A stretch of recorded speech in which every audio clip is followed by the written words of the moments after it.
This episode of FPR is brought to you by support from viewers like you.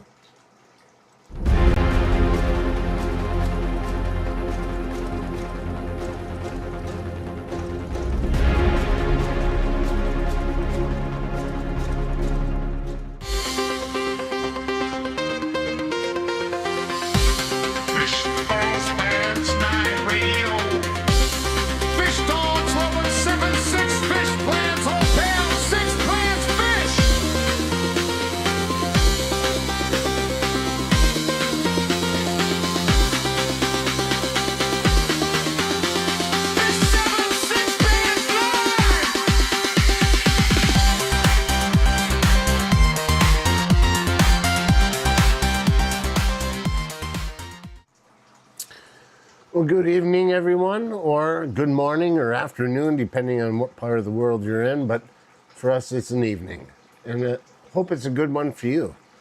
This is FPR, Fish Plants Radio, the 11th episode, in fact. A relatively new live stream for us. And it's all about exactly what the name says, fish, plants, and radios. Kind of weird. My name is Jake. If you don't know, I am one half of Hagen Hill Design. The other half, Katie, is, well, not with us tonight. She is caring for a very fussy one-year-old of ours named River. She's going through some more teething processes, and her bedtime is yet shifted again. So she is inside. Hopefully she's watching.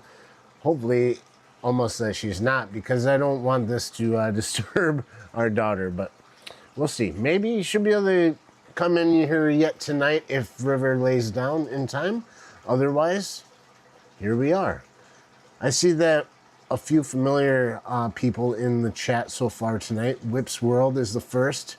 He thinks, probably. Lake Missoula, Aquatics and Plants. It's good to see you too. June of Overly Overstocked Oscar. Overtly. And Cheryl from CR Fish is also in here as well. Thank you very much for showing up. Wednesday night we talk about fish, plants, and radio, and I try to pay close attention to the chat as much as possible. I try to make this interactive. As soon as I get things a little more situated and working out the bugs, so far, it's been good the last couple streams of signal strength in order to have things kind of come through. So, again, no Katie. I guarantee that she is nearby, just not right here in this chair. I know it's disappointing, June.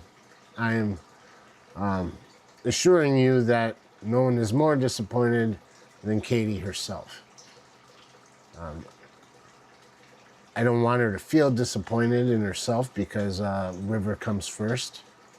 And I did ask her if she wanted me to cancel and just come inside and be part of it. She said no. Make sure that I go on, so I'm doing as she pleases. If she changes her mind, I will end the stream in a heartbeat, and that'll be the end of it. Anyways, we're here for you, and the show must go on as far as we can, and we apologize. It's life. So, Sketty, hi, how's it going? Stan Pittman is in the house as well.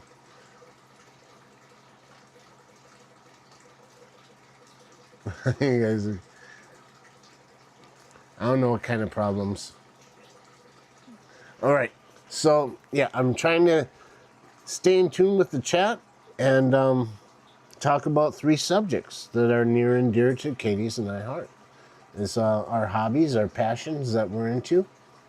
And a little more formatted than the case of Mondays is. Usually that's just blowing off steam and whatnot. I like this one a little more structured, so let's get on with it.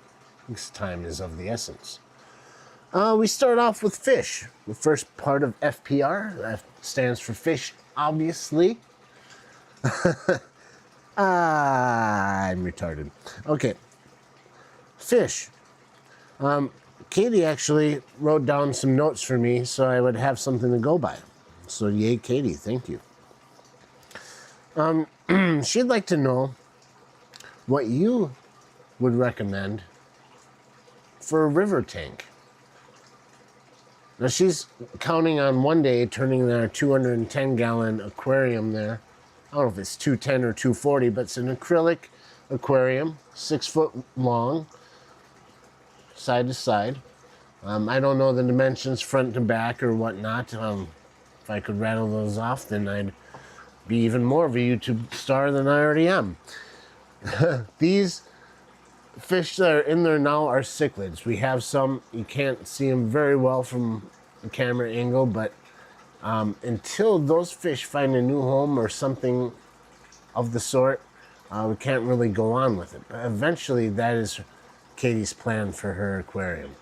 So when I think of a river tank, I think of a flow from one side to the other. And the scaping can be one way or the other. You know, some people, if they think it's a river, then there's only going to be certain types of scape in there.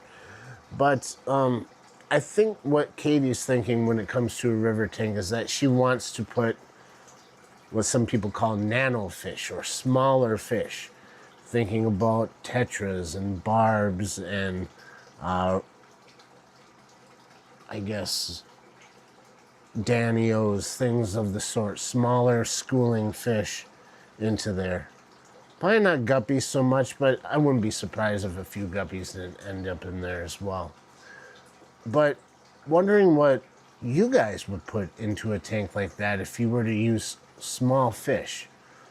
What kind of fish would you choose if you had a 210-gallon aquarium to use for just small fish?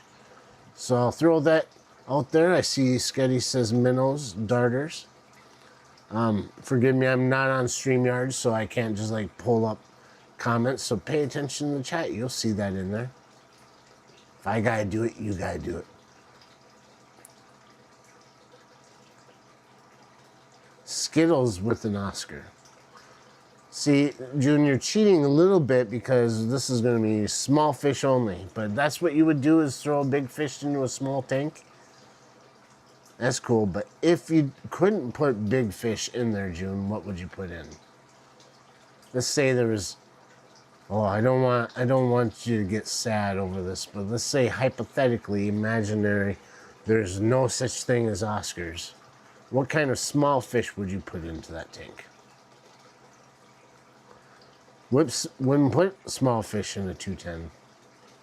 I tend to agree with that. If we have big fish, then we should use it as a home for that.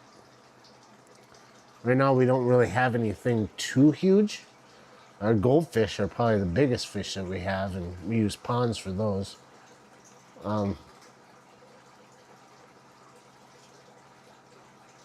But I understand your point, Whip. You would never do it. But again, this is a hypothetical thing. If you had no other choice but to put small fish into that tank, what would you do? See, you wouldn't put small fish in a 75 either.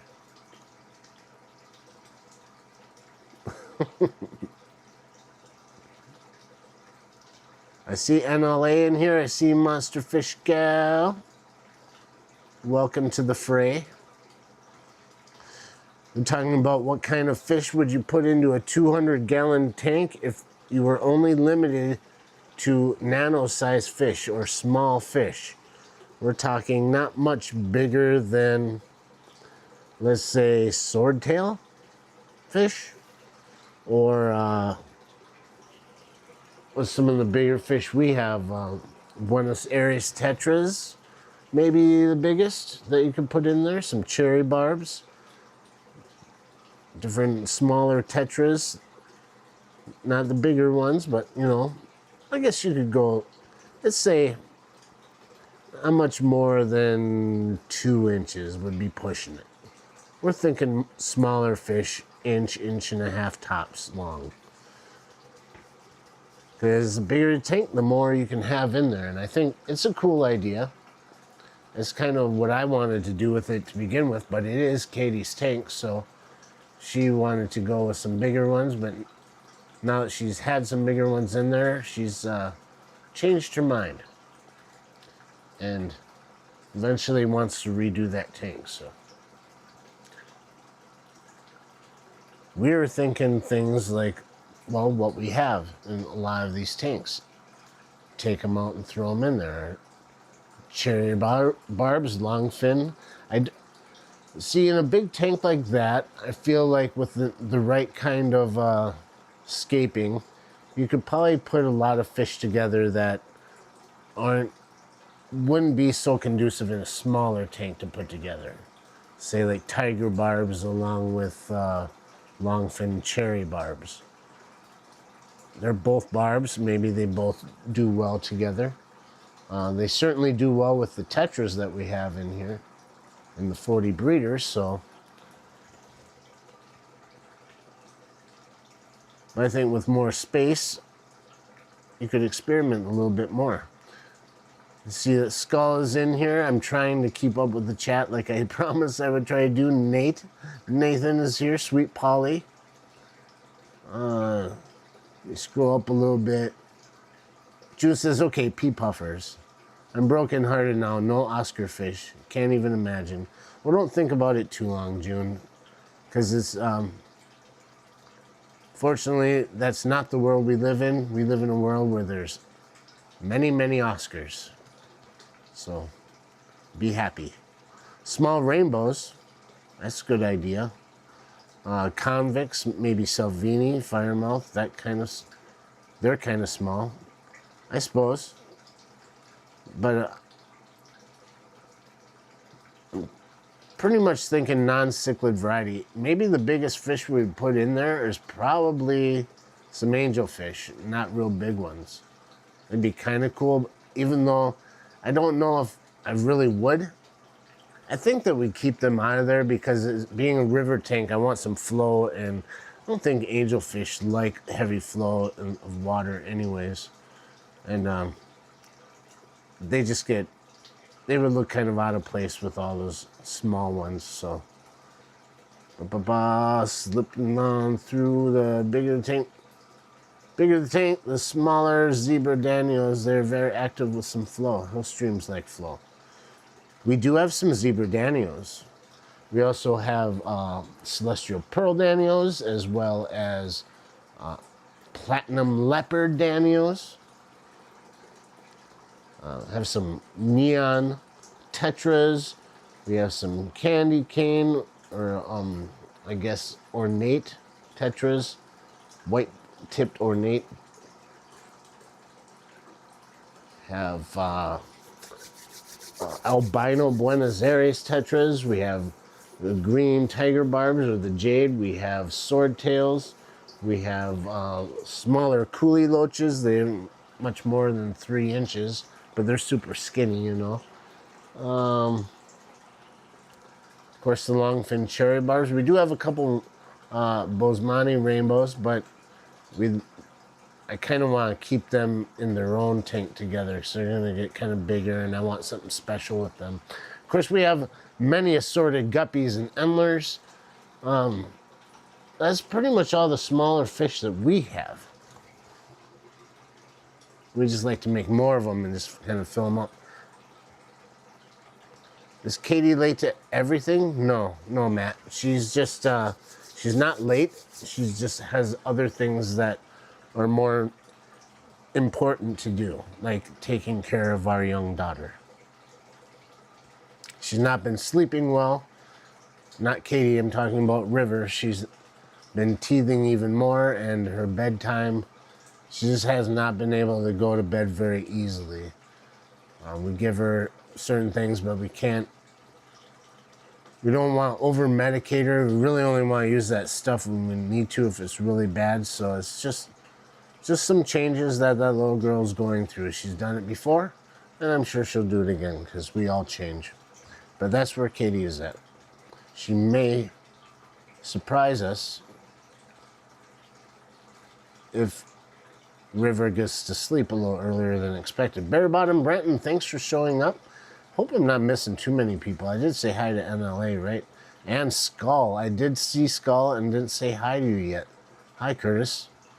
I know that you put an answer in there. I think you said, what did you say now? 300 chili rasboras and 100 pygmy cories. Cories, that'd be very cool too. We do have a couple of them. Actually, I think we're down to just one jade cory. We do have a couple pictus catfish. I don't think they would really count. They're a little bigger. So we'd probably keep them in the 75 or the 55 or something. Sleeper Barbecue Grills to Gills. Good to see you, Lance. Some people I'm just saying hi to, some people I'm acknowledging, but know that I'm talking to you, I mean hello, hi, welcome.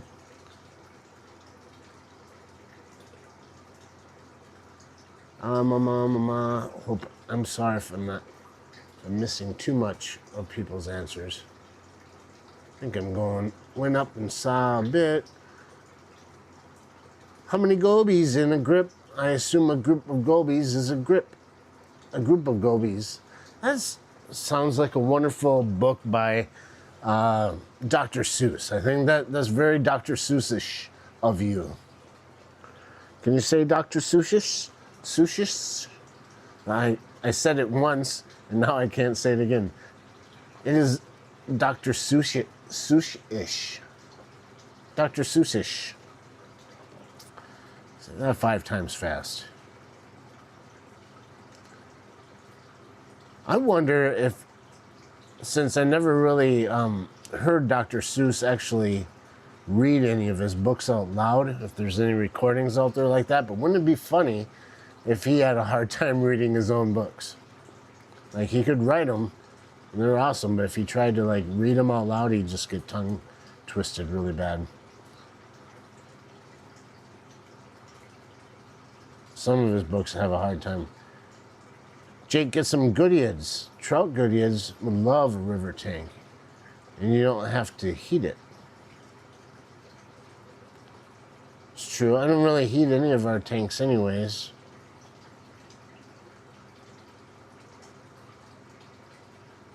Goodieads or goodads.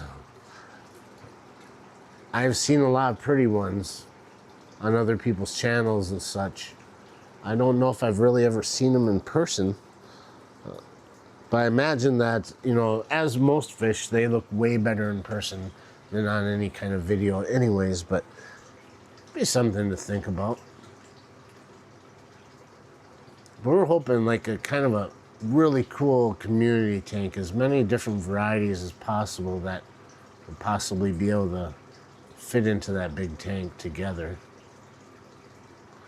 That'd be cool too. Gobillion? A gobillion fish. That's how many gobies in a grip. A gobillion. You guys are so funny. Such a funny peoples.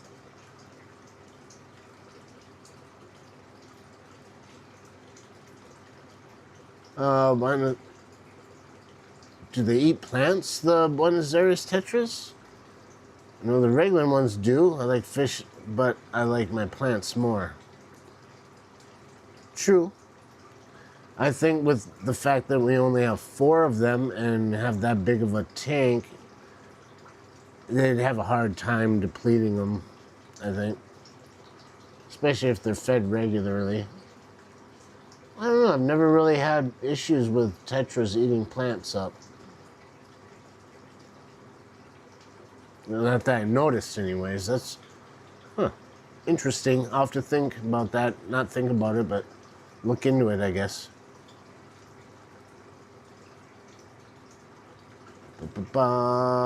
Looking, scanning through the chat. Scanning. Nathan says, be careful if you get Amika's split fins goodies. I started with 10 to 12 and had 450 plus when I finally sold gave them to a friend. Well, we can try and be careful. We haven't had much luck with a lot of breeding stuff anyways, especially on like accident, other than, well, guppies, of course, will do their thing. Bred some angels that have survived, and for a while anyways. But usually game fish or bait fish that you buy, fathead minnows. I've never seen anything breed more prolific than those guys. They put the guppies to shame, that's for sure.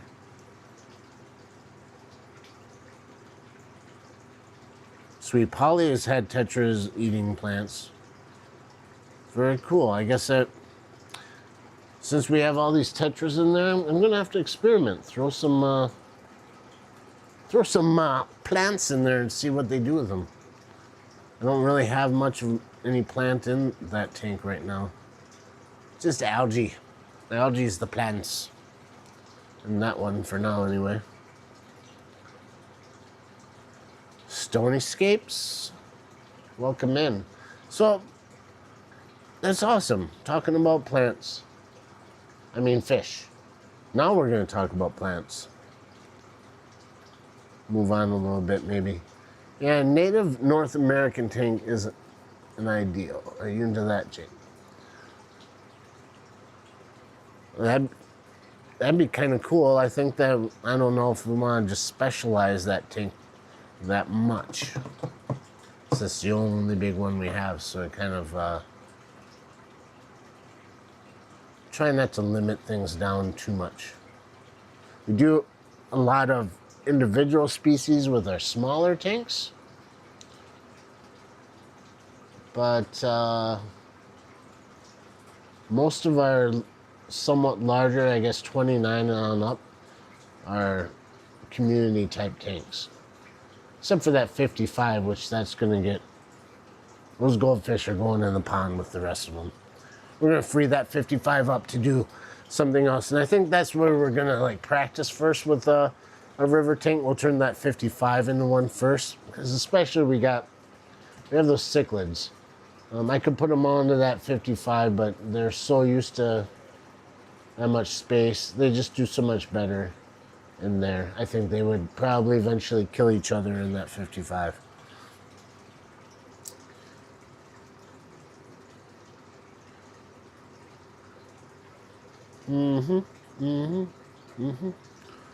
Oh, I see Fish Fam Link saying make it official, like and subscribe. I completely agree. With Fish Fam Linky. Brandon, good night. You're taking off. Love you too, brother. Glad you showed up. Let's talk about plants. Let's talk about plants, baby. Let's talk about stems and seeds.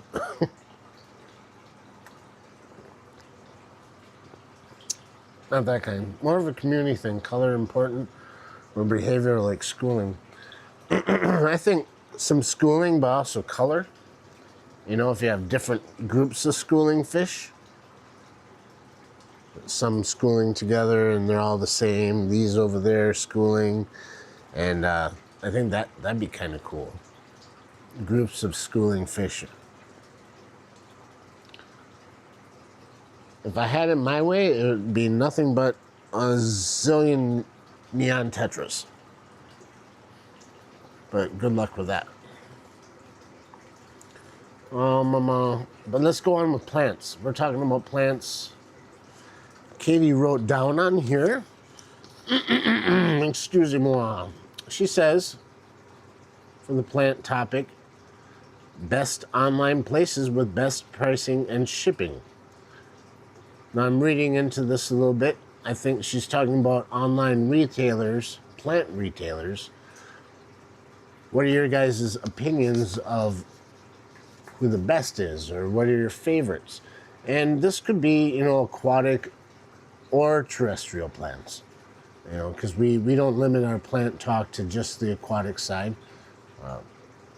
many of us here love terrestrial plants as well. So you know that we do. And if you were to buy plants online, what's your go-to?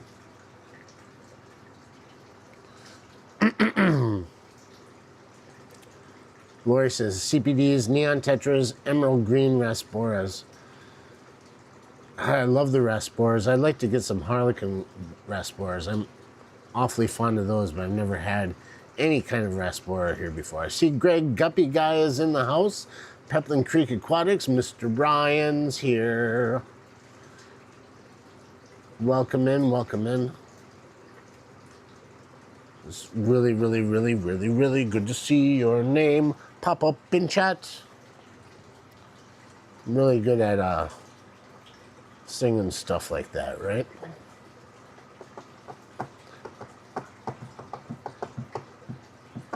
I think me, myself, and I like to buy plants in person.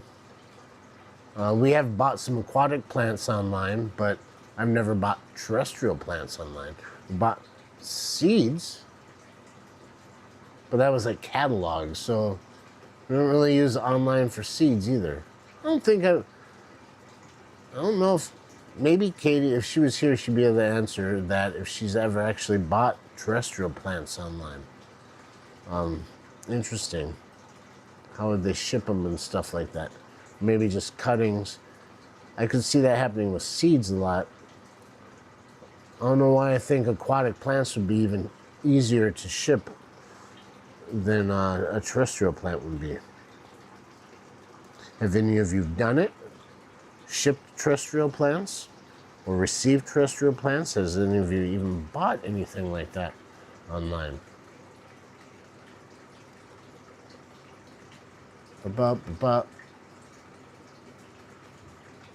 Story is saying take the front or back off at 55.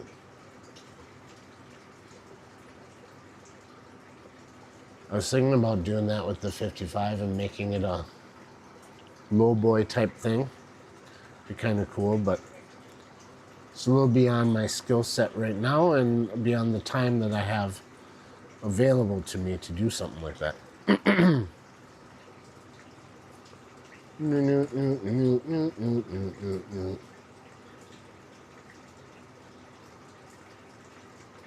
What is the gray looking object hanging on the pegboard over the tanks? Well, and this right up here, that's a ship. It's a tank decoration that we currently don't use. I don't know if I can grab it. There's like, it's been mass produced like a zillion times, so I'm sure you guys. Oh, you just wanted to see me reach for it, didn't you, Lance? You like that? All right.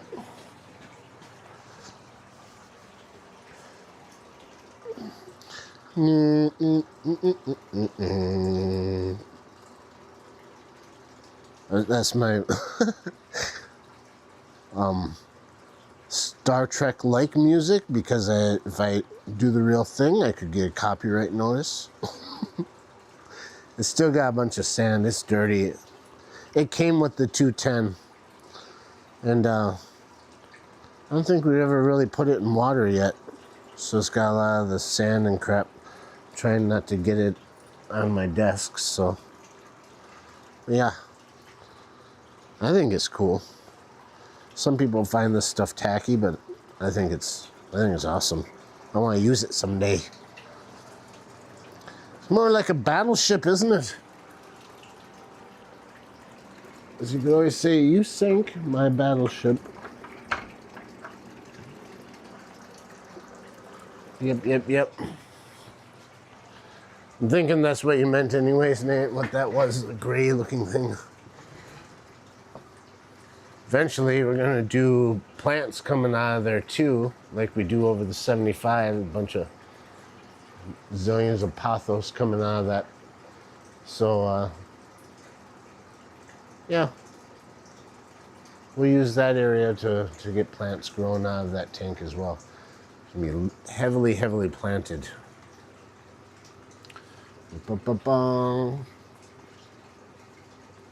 David's Aquatics has nice plants.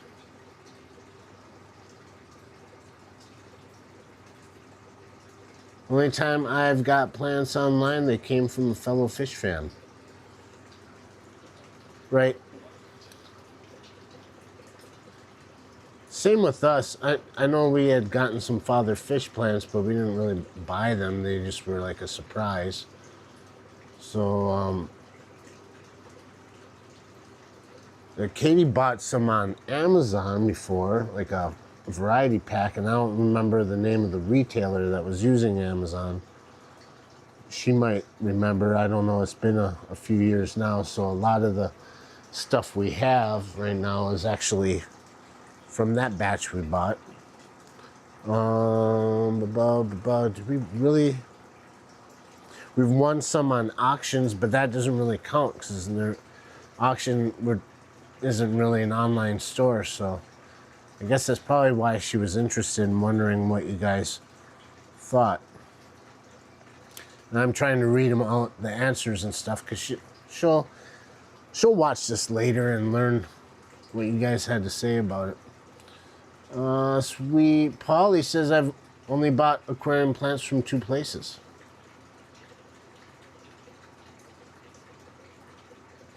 What are those 2 places?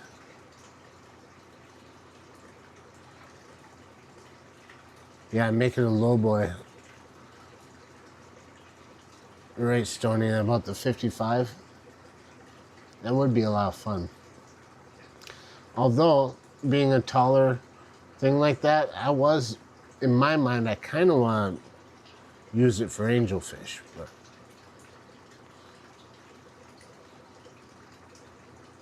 it's just got the tall profile. Tall and skinny, just like the fishies are.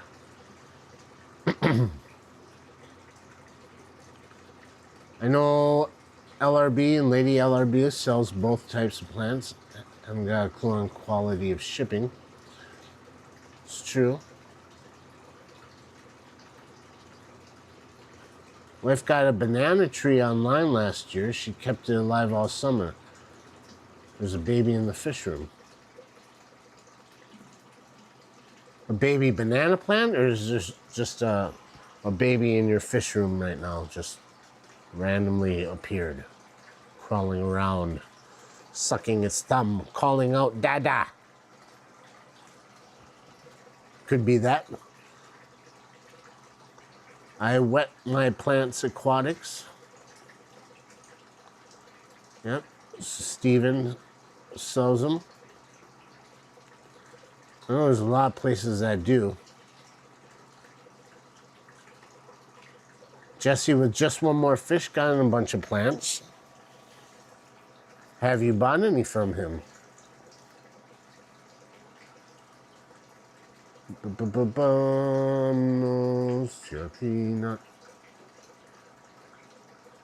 I've got from Father Fish and Aquarium Co-op.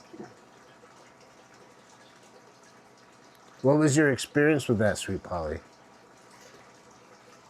About the plants you got from Father Fish and Aquarium Co-op. Dustin's fish tanks before. He has some packages deals that seem reasonable. You know, I'm all about paying a little more if the plants really are healthy and robust and they are shipped well and they just kind of flourish, because we're good with plants. But get some plants in and we know that we're experienced with, and we've done them before, and they come and they just don't look all that great and don't make it. I mean, that can happen. Plants can be finicky, just like anything, I guess, but forgoing the unknown, things that just randomly can happen, if the plants look healthy and they come in and they just don't seem to do well, it could be a number of things, I'm sure. But we're looking see what people know of real high quality that they've done online. I guess that's what Katie's been interested in knowing about.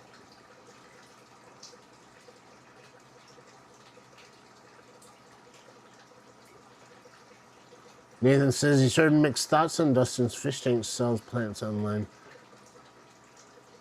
I want to order it just to have my own experience. He has a large selection, so that could be worth looking into. I have heard of him. I never really watched much of anything that he's put out. I don't know if I watched the complete video. I know he's been around a long time in the YouTube world with all of that, so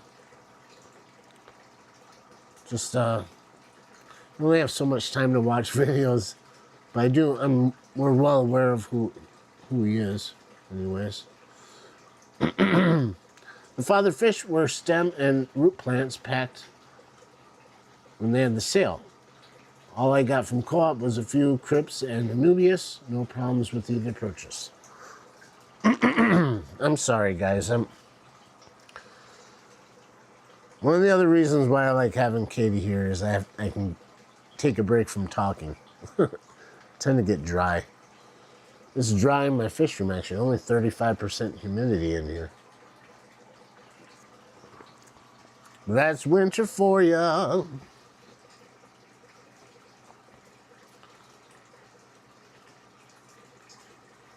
I thought Father Fish's plants were beautiful. I don't know how many lasted. We had so many different kinds and got mixed in together that I kind of forgot which ones were from him and which ones we bought from somewhere else. So, like I said, we didn't buy them. They were a gift. Very nice gift from Lou. About 85% of my plants are from Canton Aquatics. Most I got from other places didn't make it. Well, that's interesting, Mike. So I assume you purchased them online? Cool.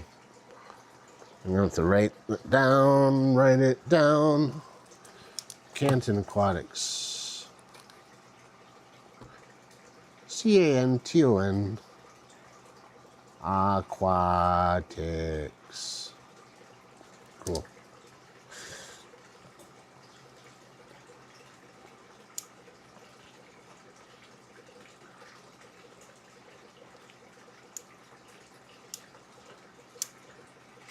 Shai says, I met him at Aquashella years ago. Cool. Had okay luck with Dustin, zero luck with Co-op.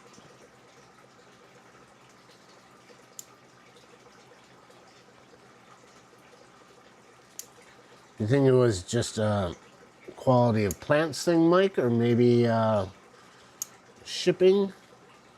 Something like that had to do with it?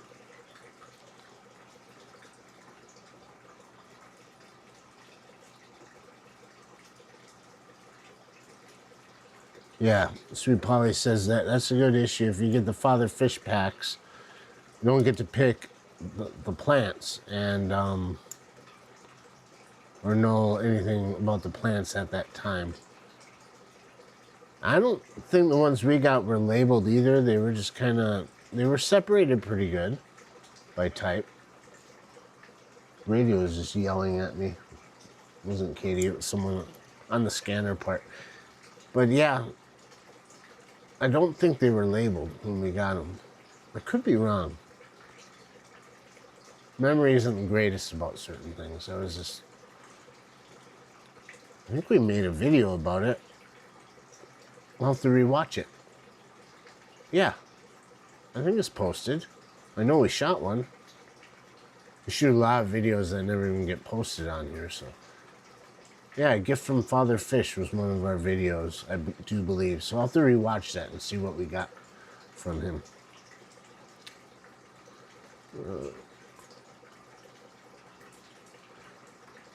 Yeah, CO2, Co-op runs CO2 on all the plants they sell. Maybe that you know of.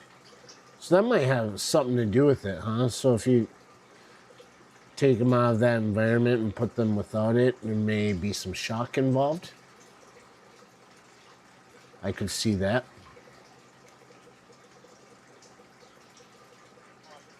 A little of both. Okay, Mike. You have a crap ton of Beargrease if you want some. We could probably use some. I do have a clump in there, but I mean, it isn't really spread much. That'd be cool. I would love a lot more Val. That'd be... I don't know if you're talking to me, Lance, but... Yeah. Are you talking about for free? If you want us, if you need a price for it or something, let us know too. I usually get plant, you know, we'll pay for shipping. Usually get plants from swaps, not for. Oh, I'm reading things funny.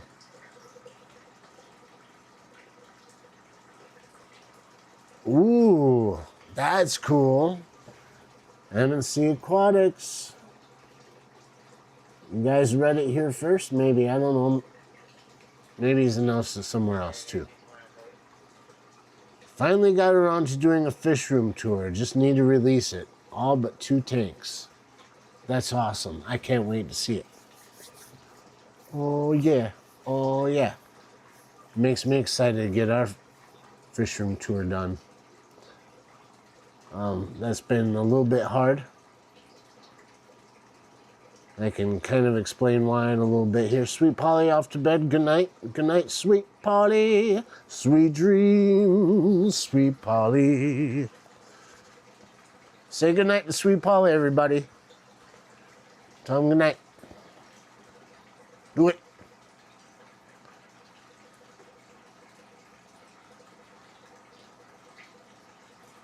Right, yeah. CO2 and switching to non. A lot of plants will kind of melt back and then melt and then kind of come back. I've seen that happen a lot, especially with like crypts. Our crypts are doing great in that tank right now.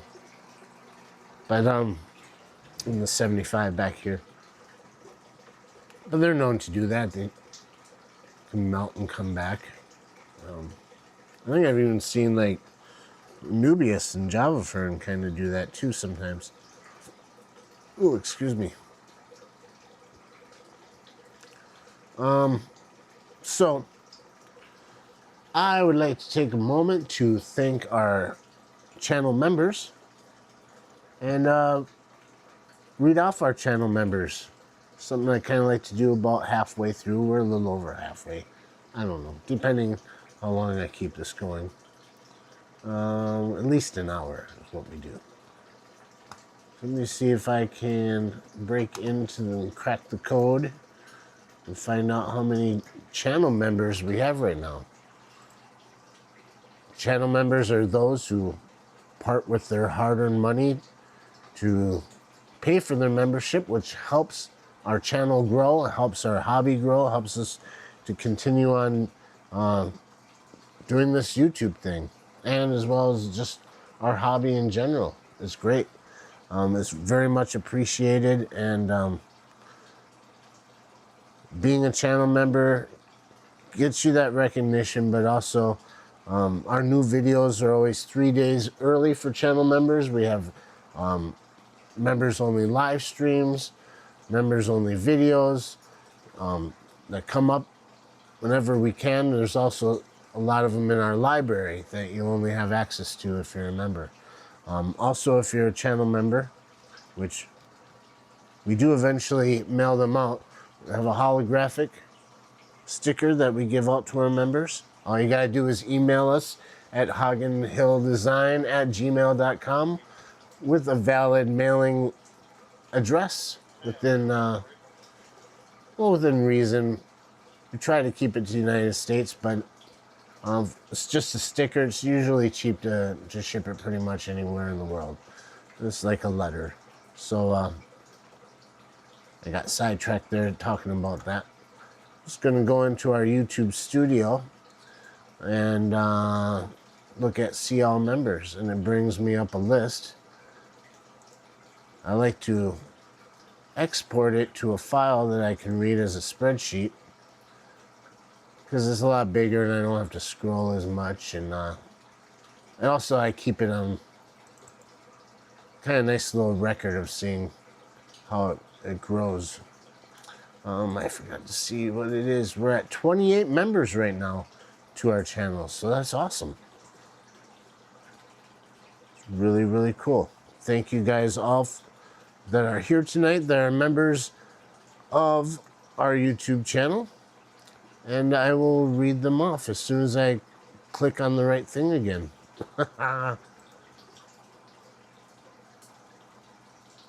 We have overtly overstocked Oscar. Mike Hunt.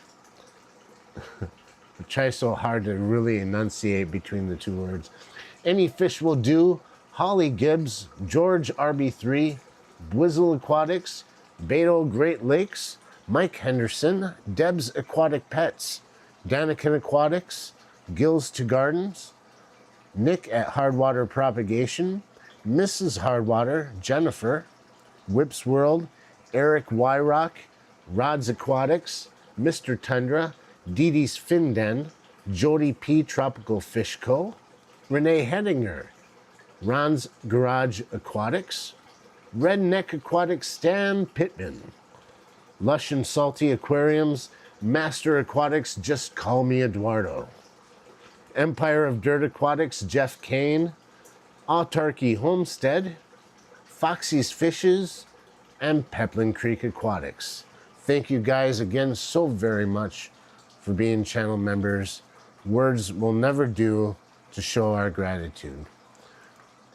There's a lot of people on that list that are good friends and family as well. And it's just heartwarming to have the support that we've been getting.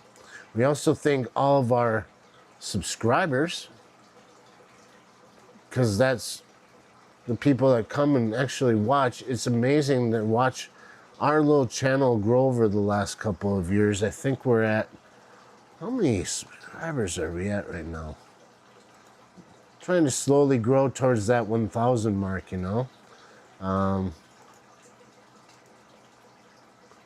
850 currently. We've gained 14 in the last 28 days, and it's nice to see like a real slow, steady grow on our subscribers, because it does once in a while, it drops off because you'll see it go up and down, but kind of nice, easy, steady climb. Kind of like an evergreen video will do for you. It lets us know that there's actually people interested and they're actually watching our videos too. So having a strong subscriber base is amazing to have. And again, we're very, very appreciative, very thankful for those people that take the time to actually watch this kind of stuff. So let's get on with it, shall we? The last section of the show.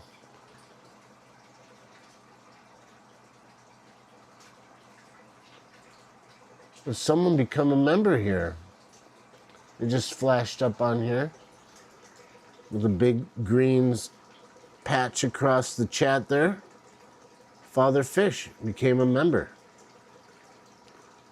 Thank you very much, Lou. That's we do appreciate that very, very much. That's cool. That's Father Fish is a member of our channel. It's an honor, sir. Thank you. Thank you. He's been a wonderful influence on the way we keep fish. Realizing the things that oftentimes make other people afraid of what they're doing with their aquariums, or maybe overly anxious or nervous. We've learned to take a lot of comfort in a more natural side of fish keeping. Realizing what does a fish truly need, and learning to experiment and go outside a little bit of your comfort zone of what is traditionally taught in fish keeping, and he's just been a really good, pleasant person to talk to listen to. very down to earth to us. He's been a subscriber for a long time, and now he's a member as well. And I'd like to consider you a friend, Lou, so thank you very much. The last portion of FPR is the R. The R stands for radios, and it's a really strange transition, but why not, right? So radios, we're not talking about FM, AM radios, listening to music on there. We're talking about two-way communications. Katie and I are both into that. I hold a GMRS license as well as a technician amateur radio license, and we have a lot of fun with it. Katie's been big into scanners, listening to scanners. She's a scanner hound. I like that as well, but I also do like the communication side of it. Ever since I was a kid, I liked the play on the walkie-talkies, and the technology side of it is a lot of fun. I think that a lot of it can tie in with people that are also into fish or anything else, because we like to go to events. Oftentimes, there's events that we can use for communication. There's also the fact that sometimes couples are separated over the fish hobby. Maybe you have a spouse that is not into it as much as you are, so you're working in the fish room, they're somewhere else. You need to talk real quick. It's nice to have a short range radio to talk back and forth with, even if it's a license-free type radio. Katie and I do that a lot. Not the fact that she's not interested in being out here, but sometimes I gotta take care of fish chores and she's inside. We can communicate quick to each other. Or if it's a jaunt across the town for a quick shopping thing or whatever. So this week, as well as last week, I talked a little bit about the John Beargrease Sled Dog Marathon. And I'd like to elaborate a little more about it this week. Give you guys some updates, because there's some really exciting stuff that's about to happen with that. So, sled dog racing. Most of you people have heard about it. It's been a sport that's been around for a long time. So just north of us in Minnesota, which is about an hour and a half drive from me, is the city of Duluth. Just north of the city of Duluth is where the beginning of this sled dog marathon starts. It's called John Beargrease Sled Dog Marathon because it's named after a Native American who lived in the early 1900s, late 1800s to early 1900s, who was a postal carrier. And all along the north shore of Lake Superior, he took it upon himself to deliver the mail via sled and dogs. Of course, back then there wasn't the technology. He carried very heavy loads on a sled that was more like a toboggan with only 4 dogs. And he did this for many, many years with his brother helping out.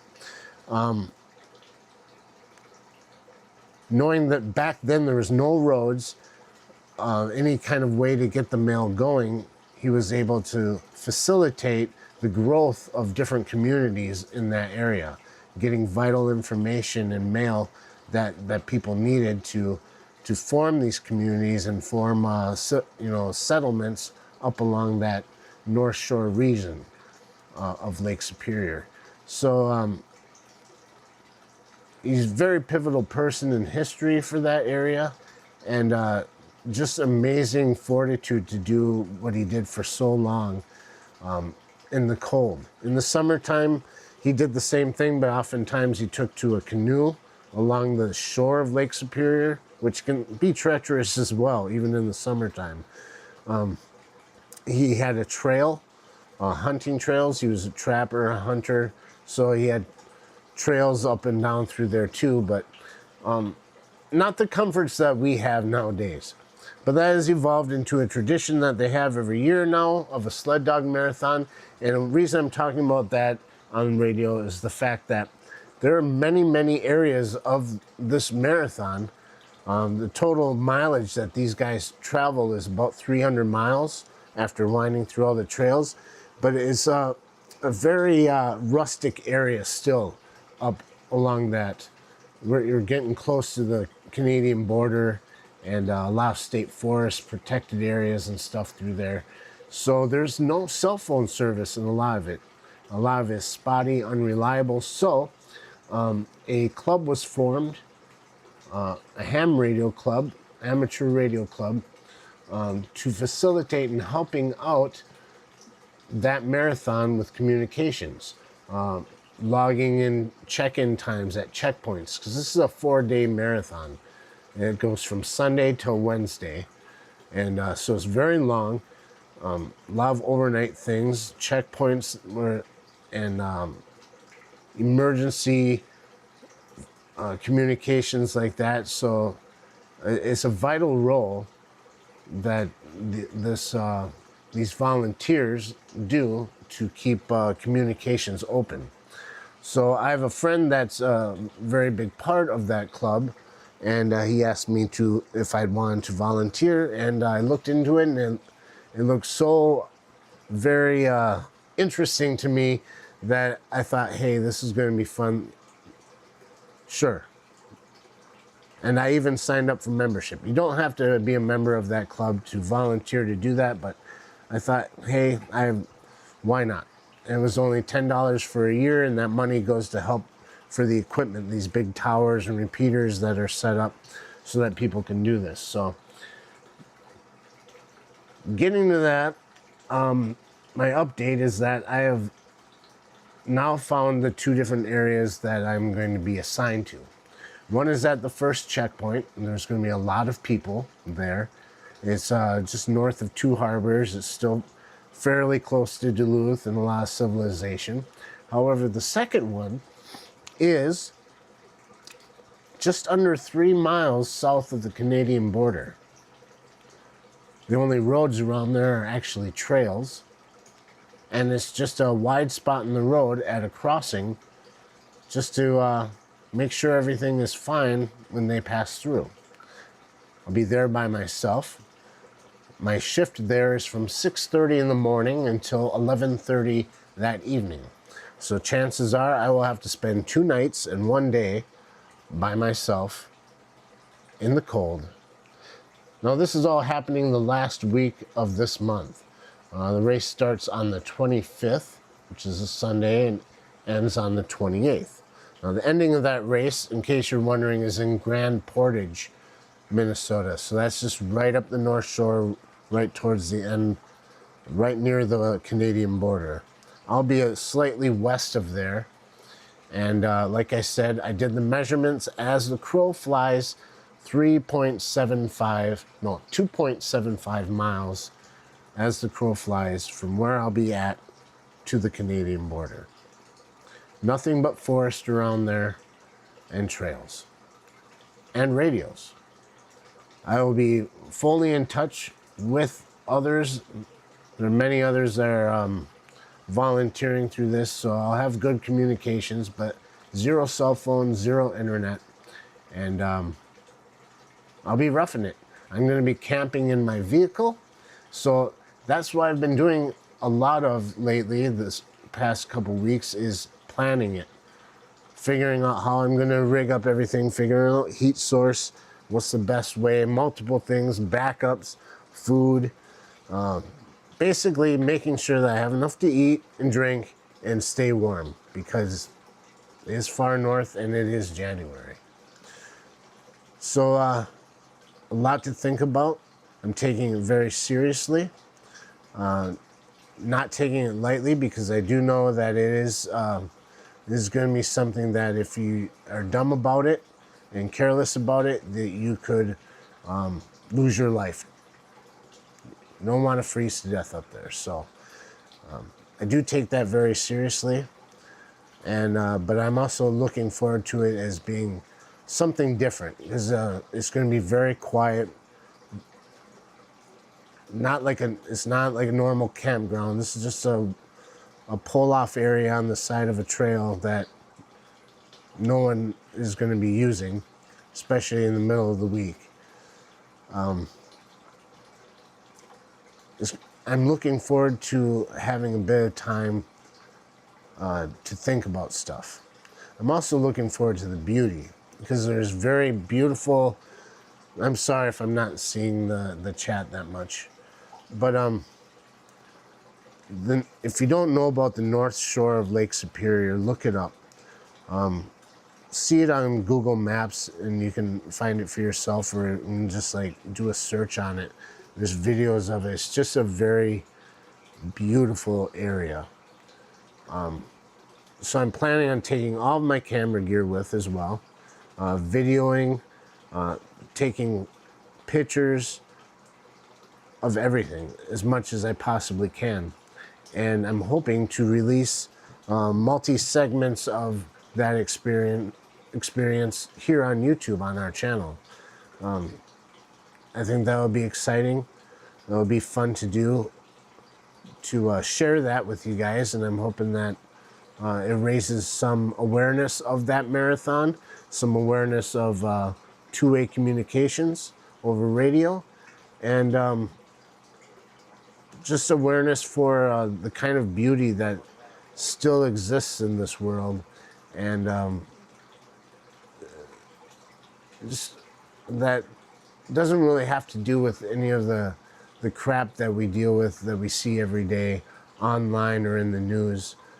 Just to kind of realize that there is still good natural things out there, that you can kind of get your mind off of all of that and remember who we are and where we came from. So I know that's a lot, but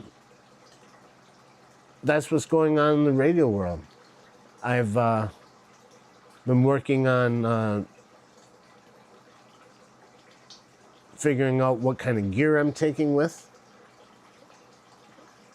This will be a first time winter camping for me, so there's different types of gear, and as well as what I need for radios. I have several radios, so there'll be redundancy upon redundancy. One radio fails, I'm going to have at least 6, 7 more to fall on. So there's that. This is going to be a cool thing, I think. Just hoping that I can showcase that to you guys, and I hope that I make it out alive.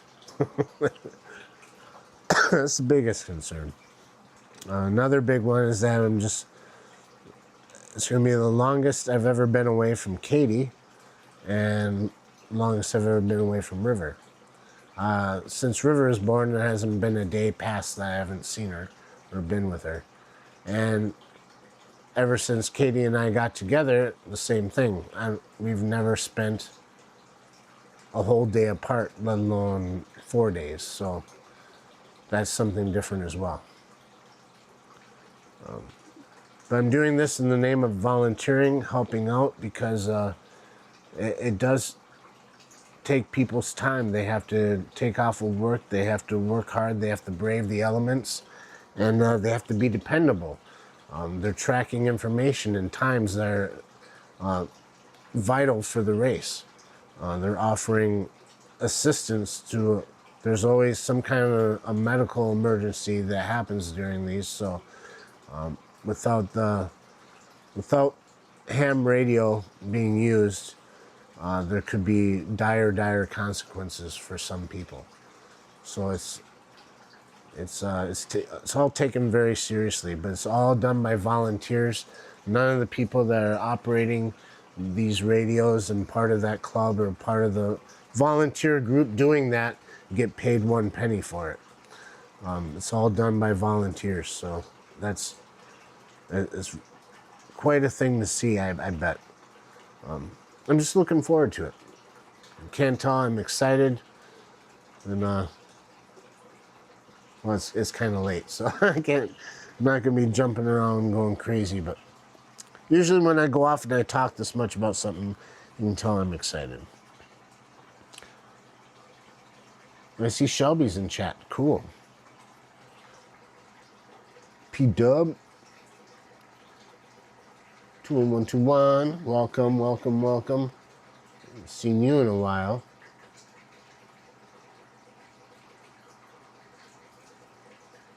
Lou, you've been around hams since 1960. Cool. Do you still have your license? I just got mine. Actually, yesterday was the 13th. So December 13th is when I finally got my license for that. So it's been a month. And it feels like a lot longer than that. I've been doing so much with that, learning and such. So it's pretty cool. Scanning over chat as fast and as thorough as I can. Yeah, Nate, I was looking into that too, boiling water into a bottle, good bottles, like the Nalgene or whatever, the sturdy plastic ones, and keeping them. So hot water bottles, I mean, that's traditional stuff that can be done. It's just done with a little more newer materials for a bottle, but the fact that my car will have a good heat source. It's a 2024 Bronco Sport, so it's not old, doesn't have any exhaust issues, as long as you're not plugging up things and not running it all night. But I can always fire it up. I'm going to bring extra gasoline for that purpose, and fire it up, get it warm in there. I ordered some Reflectix, it's called. It's same kind of material that people use for sunscreens on their windshield so that it doesn't get super hot in there. It works the opposite way in the winter time. It helps with retaining heat. So I bought a big roll of that, so I'm going to cut out pieces that fit over the windows. It helps reflect that radiant heat back at you and keep it inside the vehicle. Stuff like that. I'll have a couple other backup heat sources. So that's really good gear to keep me warm. Clothing, extra changes of clothes to make sure I stay dry, stuff like that. So it's better to be over prepared than under prepared. So I have a feeling that's going to be the case for me. But it is just a little over a week away. Might as well call it a week. So a lot of work to do, a lot of preparation for that. See, our fish is taking off. I see that it's been about an hour. I'm just going to scan through chat here real quick, just to kind of see anything else that might be sticking out. And I'm sorry, guys, if I missed a lot of the chat. Just trying to keep things rolling here and not have too much dead air. That's why I get to yapping a little bit. Probably makes me good on the radio, because that's what those guys do, is rag chew. So, want to be a good ham operator, just learn how to just kind of yap about anything.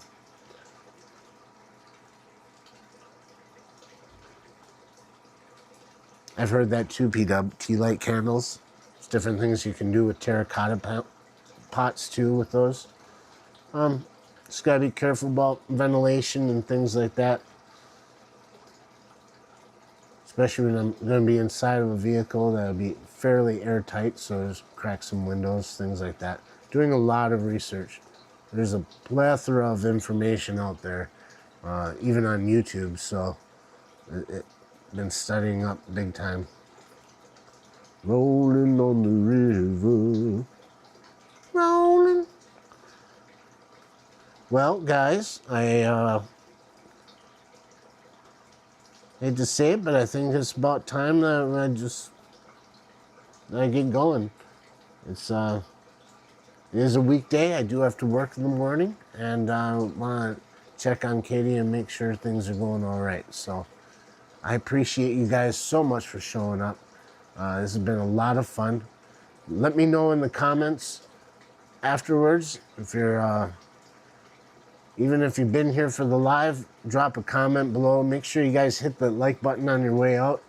If you've forgotten, it kind of really helps us out, helps the channel out with the logarithm and crap like that. But if you want to, anyways, or hit the dislike. I guess that helps too. But yeah, drop some comments if I missed some of the chat here and there's some information you want to give out. Put it in the comments down below, and if you guys are part of the replay crew. We appreciate all of you too. I always get lots of little comments the next morning. It's cool. I wake up and I see how many people have been in the replay crew, and it just generally makes me just feel wonderful inside. Just to see that kind of support is awesome. All right, go on, Git. Thanks for the stream, Foxy. All right, guys. So now what? How do I end it?